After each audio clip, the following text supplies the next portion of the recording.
Bismillahirrahmanirrahim. Assalamualaikum warahmatullahi wabarakatuh. Pada pagi hari ini kita bisa berjumpa lagi di channel saya Ahmad Hizbullah. Oke, saya doakan semoga kita semuanya dalam kondisi yang sehat walafiat, dan saya minta doanya semoga saya akan selalu istiqomah dalam buat video-video yang bermanfaat ini, khususnya pada bidang pembelajaran PKN. Oke, kalau ada salah dan kurangnya saya mohon maaf, dan silahkan dikoreksi di kolom komentar di bawah ini. Pada hari ini saya akan menjelaskan tentang pasal 25A. Bunyinya adalah tentang Undang-Undang Dasar tentang wilayah negara. Nah, bahwa kita melihat negara Indonesia itu adalah mempunyai wilayah negara dengan batas-batas dan hak-haknya ditetapkan dengan undang-undang. Dengan betul. Nah, di dalam pasal 25 25A Undang-Undang 1945 berbunyi bahwa Negara Kesatuan Republik Indonesia adalah sebuah negara kepulauan yang berciri Nusantara dengan wilayah yang batas-batas dan haknya ditetapkan oleh undang-undang.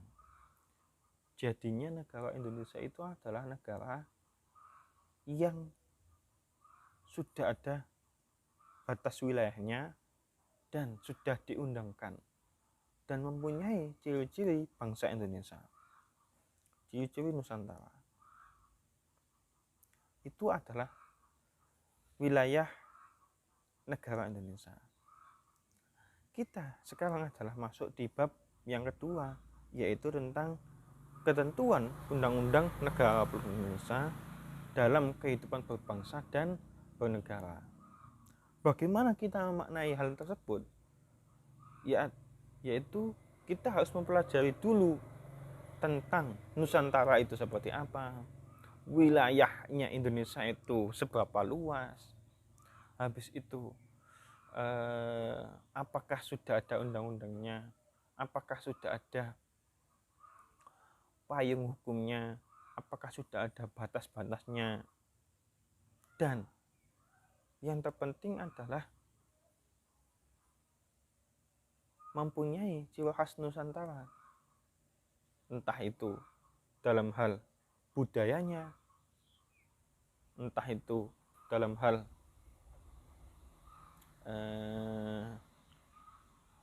bicaranya. Tuh, kita lanjutkan.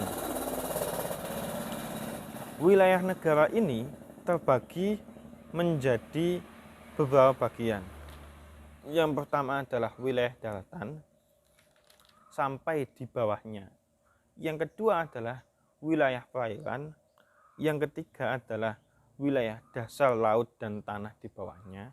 Dan yang ketiga adalah wilayah udara. Jadi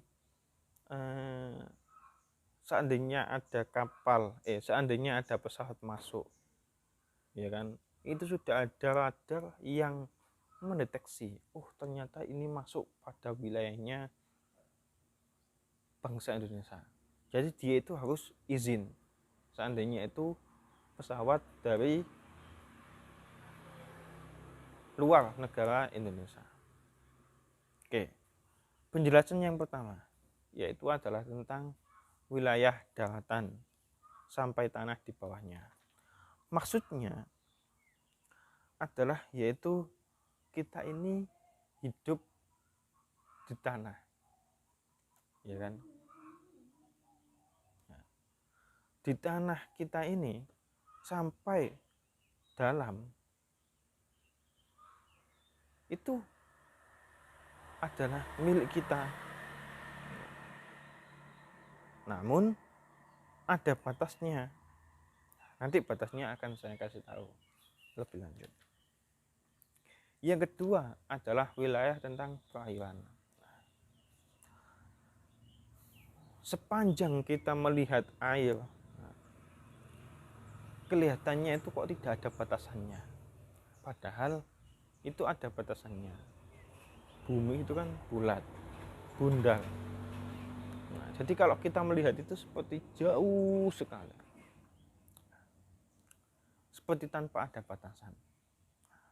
Cuman di sebuah wilayah perairan di sini itu sudah dibagi, yaitu adalah ada zona laut teritorial, ada zona landas kontinen, dan ada zona ekonomi eksklusif atau bisa dikatakan sebagai ZEE. Nah, ini bisa kalian baca lebih lanjut. Yang ketiga adalah wilayah dasar laut dan tanah di bawahnya. Maksudnya seperti apa?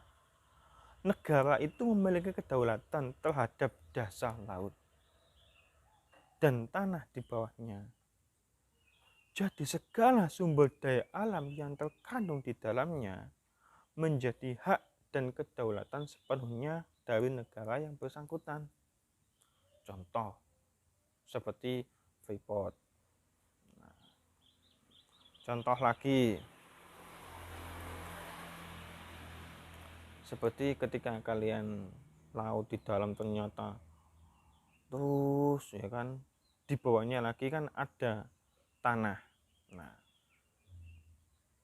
tanah itu juga menjadi bagian dari negara wilayahnya itu tadi. Oke. Yang selanjutnya adalah wilayah ruang udara. Maksudnya seperti apa? Yaitu di wilayah ini teritorial suatu negara internasional belum ada kesempatan tentang kedaulatan suatu negara atas wilayah udara.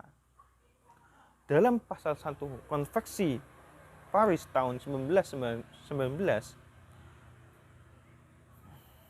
yang telah diganti dengan Konvensi Chicago tahun 1944, dinyatakan bahwa setiap negara mempunyai kedaulatan utuh dan eksklusif di wilayah udaranya.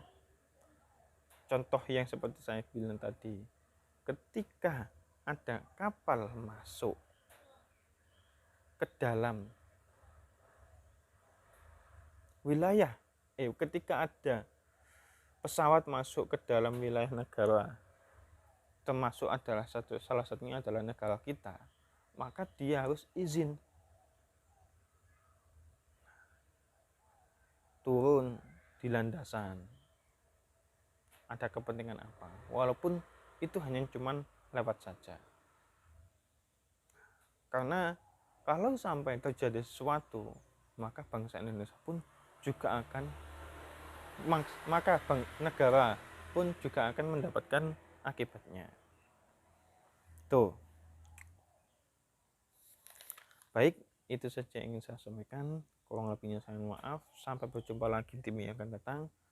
Kita akan mengulas lagi di materi-materi ini karena materinya masih sangat banyak lagi, dan semoga kalian tidak akan bosan-bosannya untuk mendengar celotehan saya. Kurang lebihnya saya mohon maaf. Wassalamualaikum warahmatullahi wabarakatuh.